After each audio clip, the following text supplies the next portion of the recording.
Olá, meus amigos, amigas, internautas, sejam todos bem-vindos. Vamos dar continuidade ao estudo do livro Obsessão e Suas Máscaras, de autoria da doutora Marlene. Hoje vamos falar um pouquinho da parte 2 do livro, Matéria Mental, que consta lá nas bases de operação do pensamento, capítulo 2. Bom, matéria mental. Para que nós possamos entender, pensar é criar. E toda a criação tem vida e movimento, ainda que ligeiros, impondo responsabilidade à consciência que se manifesta. E como vida e pensamento se vinculam aos princípios de permuta de troca, é indispensável analisar o que damos, a fim de ajuizar quanto àquilo que devamos receber. Isso consta das palavras de André Luiz, dos domínios da mediunidade, no livro Nos Domínios da Mediunidade, estudo sobre o pensamento. Nossos pensamentos, continua André, geram nossos atos, e nossos atos geram pensamentos nos outros. O que equivale a dizer, onde há pensamento, há correntes mentais. E onde há correntes mentais, existe associação.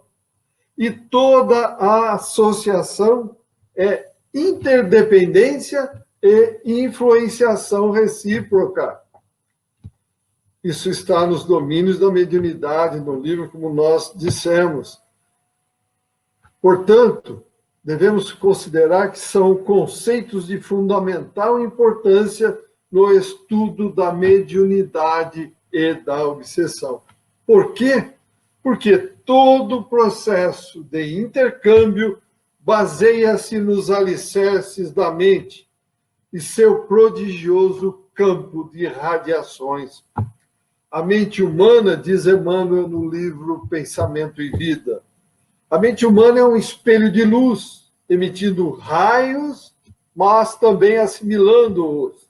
São esses raios ou radiações a fonte de treva ou de luz, felicidade ou desventura, céu ou inferno, onde quer que o espírito esteja.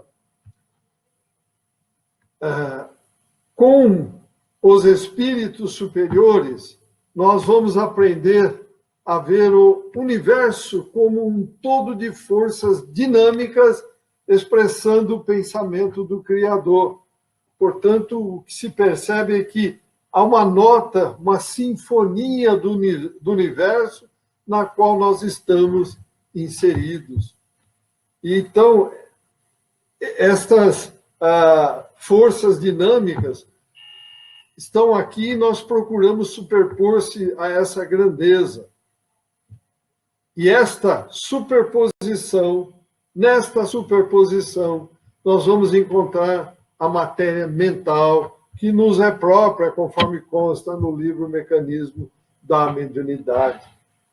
É através da matéria mental que plasmamos as criações temporárias que somos capazes de realizar, segundo o processo espiritual alcançado.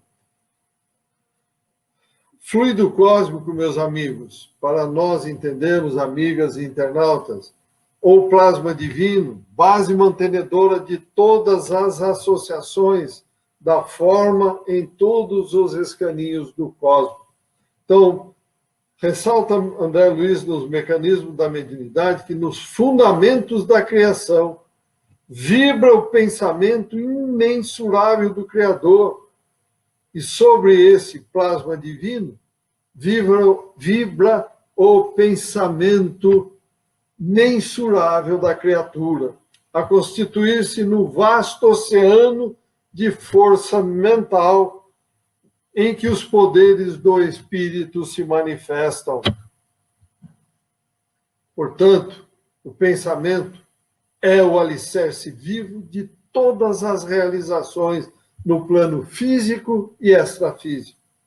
André Luiz, continuando no livro dos Mecanismos da Mediunidade, diz que no além é possível catalogar os raios super ultra curtos, em que se exprimem as legiões evangélicas através de processos ainda inacessíveis às nossas observações. As oscilações curtas, médias e longas, nas quais se exterioriza a mente humana e também as ondas fragmentárias dos animais, que arrojam de si mesmo apenas raios descontínuos. Está em Evolução em Dois Mundos. O pensamento, continua André Luiz, além de ser o alicerce vivo de todas as realizações no plano físico e extrafísico, é matéria. Olha que coisa importante. O pensamento é matéria. Porém, matéria em nova escala vibratória, constituído de elementos atômicos mais complicados e sutis, aquém do hidrogênio e além do urânio, porém em outra escala periódica de elementos. São átomos mentais que, por falta de terminologia adequada para designá-los, André Luiz, em Mecanismos da Mediunidade, usa a mesma nomenclatura terrestre. São os núcleos, os prótons, os nêutrons, os pósitrons, os elétrons ou fotônios mentais. As características dos pensamentos, que são perfeitamente mensuráveis, segundo informação dos espíritos, estão subordinadas ao tipo de excitação a qual estão submetidos os átomos mentais. Se a excitação nasce dos diminutos núcleos atômicos em situações extraordinárias da mente, quais sejam as emoções profundas, as dores indizíveis, as laboriosas e acuradas concentrações de força mental ou as súplicas aflitivas, o domínio dos pensamentos emitirá raios mais curtos ou de imenso poder transformador do campo espiritual, teoricamente semelhante àqueles que se aproximam dos raios gama, mecanismos da mediunidade, meus amigos e amigas.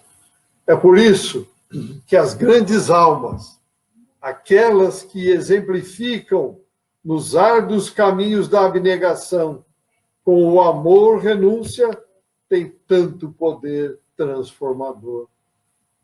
André Luiz, no livro Evolução em Dois Mundos, esclarece a partícula de pensamento, dizendo ele que a partícula de pensamento, pois, como corpúsculo fluídico, tanto quanto o átomo, é uma unidade na essência a subdividir-se, porém em diversos tipos, conforme a quantidade, qualidade, comportamento e trajetórias dos componentes que integram.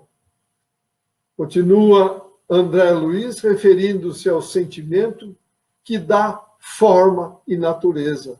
Então, assim, a partícula do pensamento, embora viva e poderosa, na composição em que se derrama do espírito que a produz, é igualmente passiva perante o sentimento que lhe dá forma e natureza, tanto para o bem quanto para o mal. André Luiz, ainda em Evolução em Dois Mundos, nos diz o seguinte: desse modo, o fluido resultante pode ser ácido ou balsâmico, doce ou amargo, vivificador ou mortífero, segundo a força do sentimento que o produziu, dando ensejo aos raios da emoção ou do desejo. É pelo fluido mental, com qualidades magnéticas de indução, que o progresso se faz notavelmente acelerado. Podemos, então, eletrizar um corpo ou carregá-lo de elétrons, aproximando ou mergulhando num campo elétrico ou num campo magnético. A isso chamamos indução.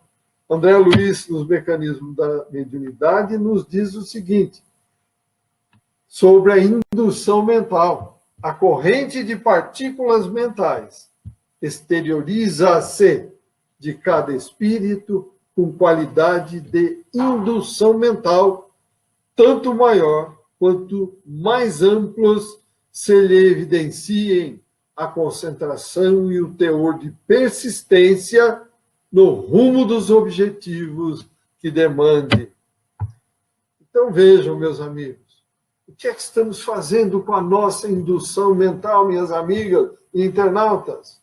Estamos cuidando, orando e vigiando, conforme ensinou o mestre, ou simplesmente deixando as coisas passarem, ficando como está, para ver como é que fica? Sabemos que todo corpo que possua propriedades eletromagnéticas pode transmiti-las a outro corpo sem contato visível. Essa qualidade intrínseca também funciona no caso da corrente mental, de vez que ela é capaz de produzir suas próprias peculiaridades em outra corrente mental que lhe sintonize. Conjugação de ondas existe enquanto perdurar a sustentação do fluxo energético, mecanismos da mediunidade. Desse modo, continua André Luiz, a matéria mental é o instrumento sutil da vontade, atuando na matéria física, gerando as motivações de prazer ou desgosto, alegria ou dor, otimismo ou desespero, que não se reduzem efetivamente a abstrações, por representarem turbilhões de força em que a alma cria os seus próprios estados de mentação indutiva, atraindo para si os agentes, por enquanto imponderáveis na Terra, de luz ou sombra, vitória ou derrota, infortúnio ou felicidade. Ou felicidade, depende de cada um de nós. Então vejam a importância do Mestre Jesus ao dizer orai e vigiai os pensamentos. A importância da indução mental é muito grande, meus amigos, amigas, internautas, porque através dessa propriedade influímos sobre os outros espíritos, mas da mesma forma que influímos, deles recebemos influências. Por isso mesmo, a escolha de nossos objetivos na existência tem fundamental importância. Não podemos esquecer que todo alvo de nossa atenção se converte em fator indutivo, compelindo-nos a emitir os valores do pensamento contínuo. De que forma? Na direção em que se nos fixe a ideia, direção essa na qual encontramos os princípios combináveis com os nossos. Razão porque automaticamente estamos ligados em espírito com todos os encarnados e também com os desencarnados, que pensam como pensamos, tão mais estreitamente, com mais estreita a distância entre nós e eles. Isto é, quanto mais intimamente estejamos conjugando a atmosfera mental uns dos outros, independentemente de fatores espaciais. Essa propriedade intrínseca da alma explica a assertiva de Kardec de que a faculdade mediúnica é inerente ao homem, não é privilégio exclusivo. André Luiz afirma que a mediunidade é um dom inerente a todos os seres, como a faculdade de respirar. A questão 459 do Livro dos Espíritos salienta aspectos dessa capacidade de influenciação da corrente mental, ao afirmar que existe uma influência constante e decisiva dos desencarnados sobre os encarnados, a tal ponto que vivemos em condomínio.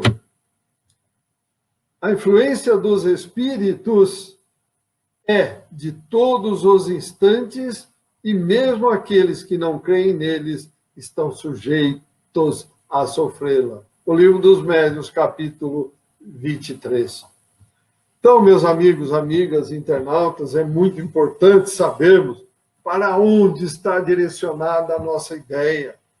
Quando mantemos uma conversação, fazemos uma leitura, uma visita, contemplamos um quadro, um espetáculo artístico, damos um conselho ou emitimos uma opinião, estamos por essa propriedade indutiva influenciando os outros espíritos, tanto encarnados quanto desencarnados, e como já foi dito, e deles também recebendo influência. Existem pessoas que minimizam a influência do livro, da TV, do cinema e dos meios de comunicação em geral sobre as almas humanas. Um estudo mais pormenorizado do pensamento, como patrimônio do espírito, poderia alertar os comunicadores quanto ao alto poder indutivo das formas pensamento e, portanto, da matéria-prima que manipulam no dia a dia. Talvez a violência gratuita, o sexo irresponsável, a ociosidade danosa e outros temas destrutivos da felicidade espiritual deixassem de ser ressaltados com tanta ênfase nos meios de comunicação. Esse estudo é importantíssimo. Então, com esta atitude, abrir-se-ão caminhos novos para a veiculação de outras ideias tipo construtoras do bem-estar duradouro. As formas pensamentos têm alto poder indutivo, cujo potencial ainda é desconhecido por nós. Na continuidade desses estudos, será analisada a situação negativa em que se encontra um escritor no mundo espiritual por ter difundido ideias incompatíveis com as leis divinas. A evolução é assim mesmo, faz-se lenta e gradativamente. Até descobrirmos o potencial de nossa mente, muitos séculos rolarão no calendário terrestre. Por isso, o caminho é o da paciência conosco e com os nossos irmãos da humanidade. O tempo não passa em vão. Muito obrigado, amigos. Espero ter correspondido às expectativas dos senhores. Se tiverem alguma dúvida, alguma pergunta, estou à disposição.